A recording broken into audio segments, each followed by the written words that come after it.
20-ci əsrin 20-ci illərinin ikinci yarısından etibarən Azərbaycanda da xalq təsərrüfatının bütün sahələrinin sosialistcəsinə yenidən qurulmasına başlanıldı. Onun başlıca istiqamətləri aşağıdakılardan ibarət idi. 1. Sosialist sənayeləşdirilməsi. 2. Kənd təsərrüfatının kollektivləşdirilməsi. 3. Bolşevik ideologiyasına xidmət edən mədəni quruculuq. 4. Komünist Partiyasının bölünməz və şəriksiz ağalığının təmin olunması. 5.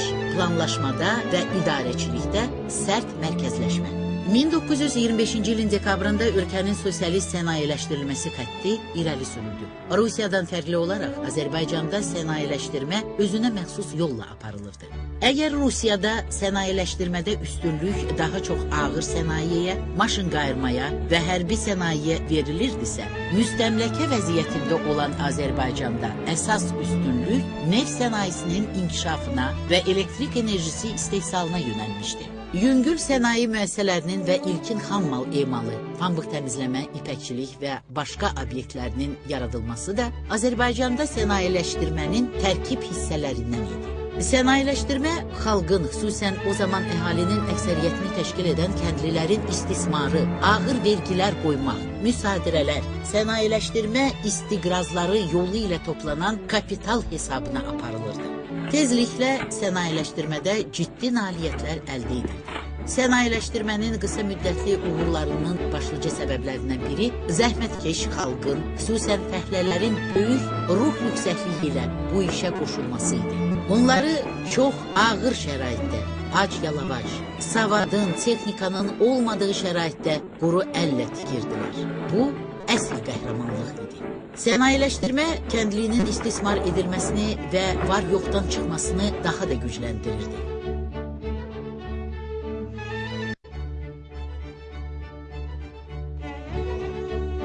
SSR-nin yeganə duru yanacaq neft bazası olan Bakı da öz növbəsində Sovet sənayeləşdirməsinin həyata keçirilməsində fəal iştirak etmişdi. Azərbaycan fəhlələri yeni neft yataqlarının istismara verilməsində, onlarla sənaye obyektlərinin tikilməsində böyük əmək rəşadəti göstərmişdilər. Sənayeləşdirmə illərində Bakıda neftarıma və neft maşın qayırma zavodları, Leytenant Schmidt, Suraxanı Mexaniki zavodu, o cümlədən ilk kreking qurğusu, sürtkü yağları, ağ neft, benzin, gəmi təmiri, karbid zavodları, Gəncədə əyirici toxuculuq kombinatı, Gəncə, Ucar və Yevlaxda pambıq təmizləmə zavodları, Lənkəranda və Ordubadda konserv zavodları, Şəkidə, Xankəndində, Zaqatalada, Salyanda və Füzulidə istilik və su elektrik stansiyaları tikilib işə salındı. Artıq 20-ci əsrin 30-cu illərinin ikinci yarısında Azərbaycanda istehsal olunan sənaye məhsulunun 95%-dən çoxunu 20-30-cu illərdə tikilmiş və yenidən qurulmuş müəssisələr verirdi. SSR-nin neft istehsalı üzrə dünyada ikinci yerə çıxmasında Bakı neftçilərinin çox böyük əməyi olmuşdu. 1937-ci ildə SSR-də hasil edilən neftin 76%-ni Azərbaycan verirdi. Bu illərdə 822 kilometrlik Bakı-Batumi neft kəmərinin Ələt-Cülfa dəmir yol xəttinin çəkilişi başa çatdırıldı. SSR məkanında ilk dəfə Bakıda şəhər ilə neft rayonları arasında elektrik dəmir yolu xətti istifadəyə verildi. Sənayeləşmə öz çətinlikləri və mənfi nəticələri ilə bərabər Azərbaycanın ümumi inkişafına xeyli təkan verdi. Onun həyata keçirilməsi sayəsində Azərbaycan aqrar ölkədən aqrar sənaye ölkəsinə çevrildi. Kənd təsərrüfatının kollektivləşdirilməsi siyasəti 20-ci əsrin 20-ci illərinin sonlarında ən mühüm məsələ olmuşdu. 1929-cu ilin ikinci yarısından etibarən bu siyasət Azərbaycanda da həyata keçirilməyə başladı. Kollektivləşmənin məna və mahiyyətini hələ tamamilə dərk etməmiş, ona hazır olmayan Azərbaycan üçün bu proses çox ağrılı keçmişdi. Mərkəzdən müəyyən olunmuş müddətə görə hələ 4 il 1933-cü ilin yazına qədər vaxtın qalmasına baxmayaraq, Azərbaycan rəhbərliyi tələsərək 1930-cu ilin yazına kimi elliklə kollektivləşməni başa çatdırmaq qərarına gəlmişdi. Bu məqsədə çatmaq üçün inzibatı, zorakılıq yolu ilə kəndliləri kolxozlara yazmağa başlamışdılar. 1929-cu ilin sonu, 1930-cu ilin əvvəllərində kollektivləşmə həftəlikləri təşkil edilmişdi. Həftəliklər zamanı minlərlə fərdi kəndli zoraki yolla kolxozlara yazdırılmış, qondarma kommunalar və kənd təsərrüfatı artelləri yaradılmışdı. Kolxoza könüllü gəlməyənləri məcbur edir, həbs edir, qol çomaqlığa salır, hədəliyir və digər inzibati tədbirlər həyata keçirirdilər. Qarabağın dağlıq hissəsi, Quba, Nuxa, Zaqatala, Lənkəran, Goranboy bölgələri elliklə kollektivləşmə rayonları elan edilmişdi. Geniş miqyasda kağız üzərində kolxozlar yaratmağa başlamışdılar. Qol çomaqlara və onların tərəfdarlarına divan tutulması kollektivləşdirmənin ən dəhşətli faciələrindən idi. Kollektivləşdirmə gedişində yol verilmiş kobud səhvlər, inzibatçılıq və zorakılıqla üzləşən kəndlilər 1930-cu ildə kütləvi olaraq kolxozlardan çıxmağa başladılar. Süni surətdə yaradılmış kolxozlar da dağılmağa başladı. Respublikada kollektivləşdirmənin səviyyəsi olduqca aşağı düşdü. Lakin 1930-cu ilin sonu, 1931-ci ilin əvvəllərindən etibarən kollektivləşmə dalğası yenidən yüksəlməyə başladı. Artıq 1937-ci ildə bütün kəndli təsərrüfatlarının 86,5%-i kolxozlarda birləşdirilmişdi.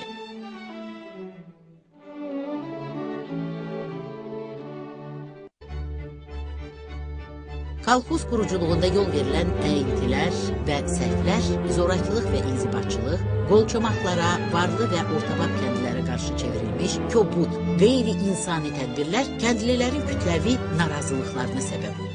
1930-cu ilin birinci yarısında Nuxa Zaqatala mahalında, Naxçıvan Muxtar Sovet Sosialist Respublikasının Keçili kəndində, Xızı dairəsinin Ağdərə kəndində, Şəmkirin Bitdili kəndində, Cəbrayıl qəzasının Sirik kəndində və başqa yerlərdə kəndli üsyanları baş vermişdi. Nuxada 1930-cu il aprelin 13-dən 16-sına dək davam edən kəndli üsyanı da hökumətin cəza dəstələri tərəfindən qan içində boğuldu. Üsyana rəhbərlik edən Nuxanın hərbi komissarı Bəhram bəy Nəbiyev Sovet hərbi hissələri ilə döyüşdə qəhrəmanlıqla həlak oldu.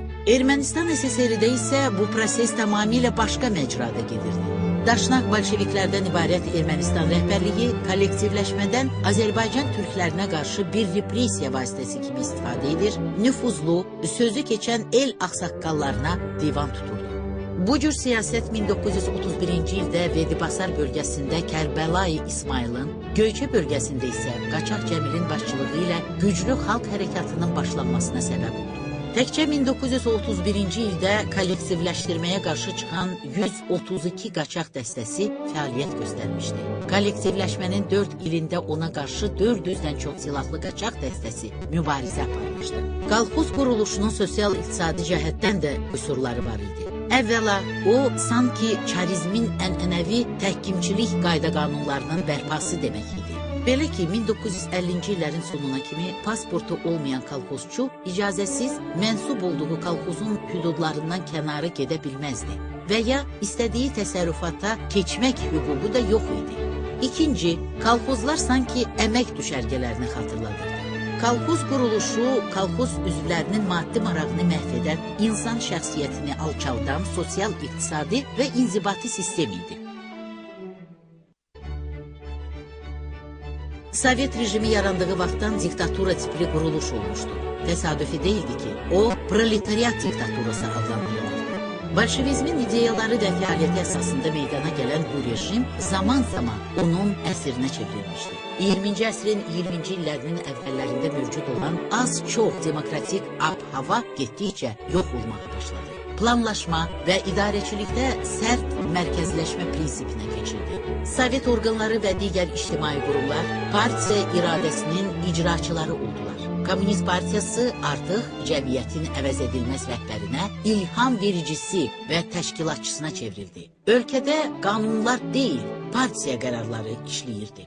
Belə vəziyyət Azərbaycanda da mövcud idi. Azərbaycan Kommunist Bolşeviklər Partiyası yaranandan 30-cu illərin ortalarına kimi Azərbaycanda partiya rəhbərliyinin çox tez-tez dəyişməsi adi hala çevrilmişdi. Ona əvvəllər Nanişvili, Stasova, Dumbadze, Kaminski başçılıq etmişdi. 1921-1926-cı illərdə Azərbaycan Kommunist Bolşeviklər Partiyasına başçılıq etmiş Kirov, Azərbaycan xalqına qarşı törədilmiş cinayətlərin başında durmuşdu. Kirovdan sonra Azərbaycan Kommunist Bolşeviklər Partiyasına rəhbərlik Mirzayan, Qarayev, Ağaverdiyev üçlüyünə tapşırılsa da, hakimiyyət faktik olaraq Mirzayanın əlində cəmləşmişdi. Onun göstərişi ilə ölkədə din və milli adət-ənənələrə qarşı geniş kampaniya aparılmışdı. 1929-cu ildə üçlük hakimiyyətdən uzaqlaşdırıldı və 1933-cü ildə daxil olmaqla Respublika Partiya Təşkilatına rəhbərliyə növbə ilə Kikalo, Polonski, Ruben gətirildilər. Erməni Rubenin Respublika Partiya Təşkilatına rəhbərlikdən uzaqlaşdırılması və Mircəfər Bağırovun bu vəzifəyə təyin olunması 1934-1953-cü illər Azərbaycan Partiya rəhbərliyində sabitlik yaratdı. 20-ci illərin ortalarından başlanan sosialist yenidən qurmalarının başlıca nəticəsi olaraq Azərbaycanda da Stalin modelli totalitar sosializm cəmiyyəti quruldu. İstehsal vasitələri ictimai mülkiyyət adı ilə dövlətin əlində cəmləşdi. Respublika əhalisinin sosial tərkibində əsaslı dəyişikliklər baş verdi. Ölkədə ancaq fəhlələr, kolxozçu kəndlilər və onların arasından çıxmış ziyalılar qaldılar. Bütövlükdə əhalinin 86%-i dövlət sosializm təsərrüfatında əhatə olunmuşdu. Totalitar sosializm cəmiyyətinin qurulması ilə Azərbaycanda da heç kimin özününkü saymadığı mülkiyyətsizlik yarandı, bazar iqtisadiyyatına son qoyuldu, xalqda bərabərçilik psixologiyası formalaşdırılmağa başladı. Xalq, dövlətin, yuxarıların istək və tələblərini yerinə yetirmək naminə sədaqətlə işləyən kütləyə çevrildi. Bütün bunlar SSR-nin 1936-cı il dekabrın 5-də qəbul olunmuş yeni konstitusiyasında təsbit olundu. Yeni konstitusiyaya görə Azərbaycanın da daxil olduğu Zaqafqaziya Federasiyası ləğv olundu. Azərbaycan birbaşa SSR-i tərkibinə daxil edildi. SSR-nin yeni konstitusiyası əsasında 1937-ci il martın 10-da Azərbaycan SSR-in yeni konstitusiyası qəbul olundu. Konstitusiyada Azərbaycan vətəndaşlarına formal olsa da geniş hüquqlar və demokratik azadlıqlar verildiyi təsbit olunmuşdu. Özünü dünyada ən demokratik, ən azad dövlət, ən humanist cəmiyyət kimi təbliğ edən bir ölkədə hər an insan haqları və azadlıqları pozulmağa, doğma vətəndaşları ilə qeyri-insani şəkildə rəftar edilməyə başlandı. Kütləvi repressiyalar təşkil olundu. Azərbaycan xalqı özünün yüksək milli intellektuallığa malik ən yaxşı oğlan və qızlarının 2, bəlkə də 3 nəslini itirdi. 1937-ci ildə xalqa xəyanətdə, əks-inqilabi və casusluq fəaliyyətində təqsirləndirilən bir qrup partiya rəhbərləri, o cümlədən Ruhullah Axundov, Əli Heydər Qarayev, Sultan Məcid Əfəndiyev, Qəzənfər Musabəyov, Dadaş Bunyadzadə mühakimə olunub güllələndilər. Azərbaycan diviziyasının Qambay Vəzirov, Cabir Əliyev, Cəmşid Naxçıvanski kimi istedadlı komandirləri də qanlı repressiyaların qurbanı oldular. Təkcə 1937-ci ildə Azərbaycanda 29 min xalq düşməni güllələndi və ya Sibirə sürgün edildi. 1937-ci ildə İsmayıllı, Əli Bayramlı, Cəbrayıl, Astraxanbazar, indiki Cəllabad, Qonaqkən və başqa rayonlarda keçirilmiş gecə əməliyyatları nəticəsində 70 min adam həbs olunaraq sürgün olundu. 3 mindən çox adam məhv edildi.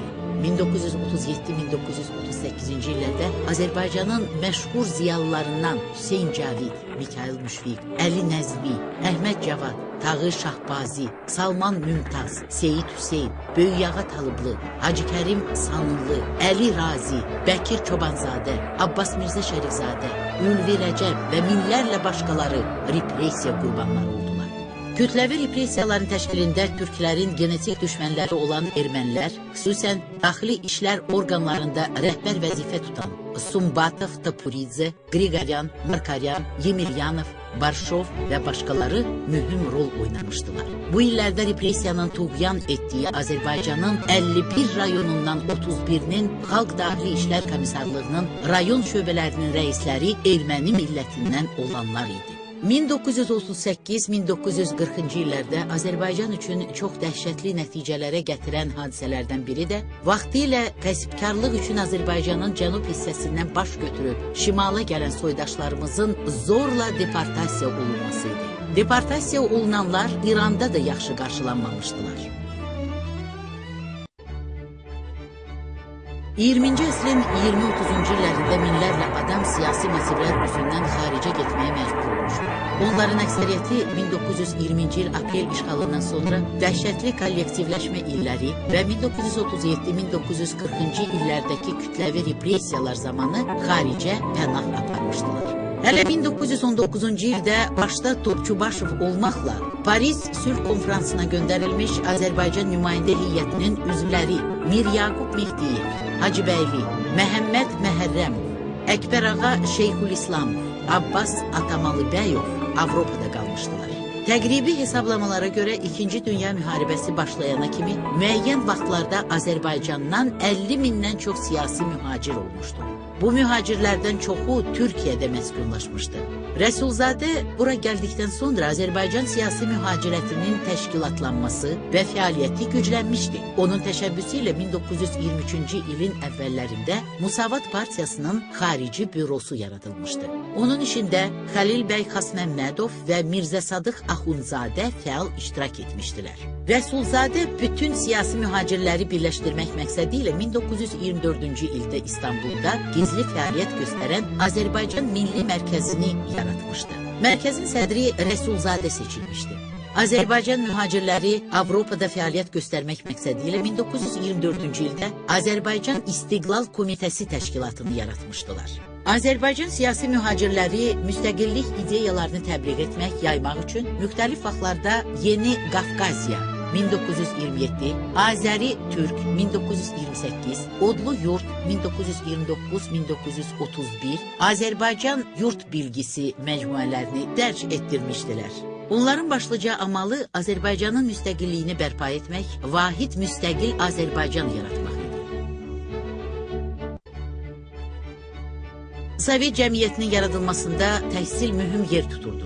Savadlı adamlara çox ehtiyac duyulurdu. Buna görə də Sovet dövləti təhsilə, onun inkişafına xüsusi qayğı göstərirdi. Bu sahədə onun ilk tədbiri savadsızlığı ləğv etmək olmuşdu. 1923-cü ildə savadsızlıqla mübarizə üçün xüsusi komitə yaradılmışdı. Artıq 1930-cu ildə əhalinin yarıdan çoxu yazıb oxumağı bacarırdı. Respublikada ümumtəhsil məktəblərinin inkişafına böyük diqqət yetirilirdi. 20-ci əsrin 30-cu illərinin sonlarında Azərbaycanda 4500-ə qədər ümumtəhsil məktəbi fəaliyyət göstərirdi. Onlarda 695 min şagird təhsil alırdı. Məktəbləri müəllimlərlə təmin etmək üçün pedaqoji kurslar təşkil edilir, ixtisas məktəbləri açılırdı. 30-cu illərin sonlarında belə məktəblərin sayı 90-ı keçmişdi. Ali təhsilin inkişaf etdirilməsi də diqqət mərkəzində idi. 1921-ci ildən Azərbaycan Dövlət Pedaqoji İnstitutu, Azərbaycan Politexnika İnstitutu, Şərq dünyasında ilk konservatoriya, Ali Rəssamlıq Məktəbi, 1929-cu ildən Gəncədə Azərbaycan Kənd Təsərrüfatı İnstitutu fəaliyyət göstərirdi. 1930-cu ildə Azərbaycan Tibb İnstitutu açıldı.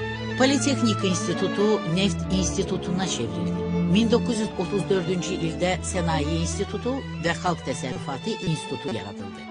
1938-ci ildə Gəncədə və Şəkidə müəllimlər institutları işə başladı. 1923-cü ildə Azərbaycanı öyrənən cəmiyyət yaradılmışdı. Onun içində Tağı Şahbazi, Cəlil Məmmədquluzadə, Əbdülrəhim bəy Haqverdiyev, Bəkir Çobanzadə və başqaları fəal iştirak edirdilər. Burada Azərbaycan xalqının tarixinin, maddi və mənəvi mədəniyyətinin obyektiv şəkildə öyrənilməsinə cəhdlər göstərilirdi. 1929-cu ildə bu Dövlət Elmi Tədqiqat İnstitutuna çevrildi. Sonralar bu institutun əsasında SSR Elmlər Akademiyası Cənubi Qafqaz filialının Azərbaycan şöbəsi təşkil edildi. 1935-ci ildə bu şöbə SSR Elmlər Akademiyasının Azərbaycan filialına çevrildi. 1922-ci ildə Azərbaycan Arxeologiya Cəmiyyəti təşkil edildi. 1923-cü ildə bu cəmiyyət Arxeologiya Komitəsinə, 1927-ci ildə isə Tarix, İncəsənət və Təbiət Abidələrinin Mühafizəsi Komitəsinə çevrildi. Bu dövrdə Respublikada arxeoloji qazıntılar aparılır. Qədim mədəniyyət nümunələri aşkar edilirdi. Xocalı, Gədəbəy, Yaloylu Təpə, Qızılvəng arxeoloji mədəniyyətləri bu qəbilədən idilər. 1926-cı ildə Bakıda 1-ci Ümumİttifaq Türkoloji Qurultayı keçirildi. Qurultay, türkologiyanın inkişafında, xüsusən türk xalqlarının latin qrafikalı əlifbaya keçilməsi üçün də mühüm rol oynamışdı. Lakin bu sahədə başlanmış işlər imperiyanın anti-türk siyasətinə qurban verildi. Qurultayın Azərbaycan SSR-dən olan 16 nümayəndəsindən 15-i repressiya olundu. 20-ci əsrin 20-ci 30-cu illərində Respublikada Kommunist, Bakinski Raboçi qəzetləri ilə yanaşı yeni nəşr edilən bir sıra qəzet və jurnallar, o cümlədən Yeni Yol, Gənc İşçi, Vışqa, Müəllim qəzeti, Ədəbiyyat, Azərbaycan Pioneri qəzetləri, Molla Nəsrəddin, Maarif və Mədəniyyət, Şərq Qadını kimi jurnallar nəşr edilirdi. Azər nəşrlə yanaşı daha bir neçə nəşriyyat fəaliyyət göstərirdi. Rayonların hamısında mətbəələr var idi. 1924-cü ildə Bakıda ilk radyo qurğusu quraşdırıldı. 1926-cı ildən isə radyo stansiya fəaliyyətə başladı. Sonra bütün respublika sürətlə radiolaşdırıldı. 20-ci əsrin 20-30-cu illərində Azərbaycan ədəbiyyatı da inkişaf etmişdi. 1926-cı ildə Qızıl Qələmlər İttifaqı, 1932-ci ildə Azərbaycan Yazıçılar İttifaqı yaradıldı.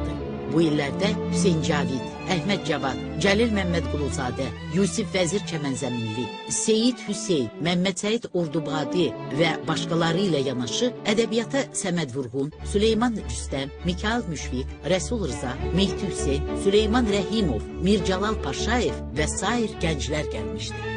Əhməd Cavad rəmzlər vasitəsilə siyasi lirikanın parlaq nümunələrini verdi. Göygöl şeirində o gözəl, şöhrətli, lakin yaralı, öz dərdi ilə təklənmiş, qeyrətli övladlarından ayrı düşmüş, səsi sədası heç kəsə çatmayan vətənin obrazını yaratmışdı. Almas Yıldırım dəmir pərdə arxasındakı qızıl dünyanın kölələr cənnətinə lənətlər yağdırırdı. Bir gün gələcək şeirində o yazırdı. Lənət hür bir aləmdə insan hürriyyətinə, məlun bir qüvvət kimi zəncir vurana lənət. Bu illərdə incəsənətin inkişafında da müəyyən nailiyyətlər əldə edilmişdi. Teatr, kino, rəssamlıq, musiqi, memarlıq və heykəltaraşlığın inkişafı üçün bir sıra tədbirlər görülmüşdü. 1922-ci ildə Azərbaycan Dövlət Dram Teatrı, 1924-cü ildə Azərbaycan Opera və Balet Teatrı açıldı. 1920-ci ildə yaradılmış Rus Azad Tənqid və Təbliğ Teatrı, 1923-cü ildə Bakı İşçi Teatrına, 1937-ci ildə isə Azərbaycan Dövlət Rus Dram Teatrına çevrilir. 1931-ci ildə Azərbaycan Kukla Teatrı, 1936-cı ildə Gənc Tamaşaçılar Teatrı, 1938-ci ildə Musiqili Komediya Teatrı yaradıldı. Naxçıvanda, Gəncədə, Xankəndində, Şəkidə dövlət teatrları fəaliyyətə başladı. Milli teatrın inkişafında Aleksandr Tuğanov, Adil İskəndərov, Abbas Mirzə Şərifzadə, İsmail Hidayətzadə, Sidqi Ruhullah, Ülvi Rəcəb, Mərziyə Davudova, Rıza Təhmasib, Ələsgər Ələkbərov və başqalarının böyük xidmətləri olmuşdu. 1934-cü ildə Azərbaycan Bəstəkarlar İttifaqı yaradıldı. 1937-ci ildə Üzeyir Hacıbəylinin Koroğlu Operasının tamaşaya qoyulması Respublikanın mədəni həyatında böyük hadisə oldu. Libretto mətninin qüsurlu olmasına baxmayaraq, Əfrasiyab Bədəlbəlinin 1940-cı ildə yazdığı Qız Qalası baleti tariximizə ilk Azərbaycan baleti kimi daxil oldu. Azərbaycan opera sənətinin inkişafında Bülbülün, Hüseynqulu Sarabskinin, Şövkət Məmmədovanın, Fatma Muxtarovanın, balet sənətinin inkişafında Qəmər Almazadənin rolu əvəzsiz oldu. Xalq mahnılarının, oyun havalarının, muğamların toplanıb nota alınması təşkil edildi. Məşhur xanəndələr Cabbar Qaryağdıoğlu, Seyid Şuşinski, Xan Şuşinski, Zülfü Adıgözalov və başqaları milli musiqimizin inkişafında mühüm rol oynadılar. Azərbaycan kino sənəti də inkişaf etməkdə idi. 1926-cı ildə kinostudiya yaradıldı. 1924-1938-ci illərdə Qız Qalası əfsanəsi, Bismillah, Yılan Qızı, Hacı Qara, Sevil, Almaz, Mavi Dəniz sahilində ilk səsli film, Bakılılar və sair filmlər çəkilib ekranlara buraxıldı. Bu dövrdə Azərbaycanda yeni rəssamlıq məktəbləri formalaşırdı. 1932-ci ildə Azərbaycan Rəssamlar İttifaqı yaradıldı. Bəhruz Kəngərli, Əzim Əzimzadə, Rüstəm Mustafayev bu dövrün məşhur rəssamları idilər. Əzim Əzimzadənin 20-ci əsrin 30-cu illərində yaratdığı köhnə Bakı tipləri, satirik rəsmləri gözəl sənətkarlıq nümunələridir. Bu illərin ən faciəvi hadisələrindən biri Azərbaycanda tez-tez əlifbanın dəyişdirilməsi olmuşdur. Heç bir zərurət olmadan 1929-cu ildə ərəb qrafikalı əlifbadan Latın qrafikalı, 1939-cu ilin sonundan isə Kiril qrafikalı əlifbaya keçildi.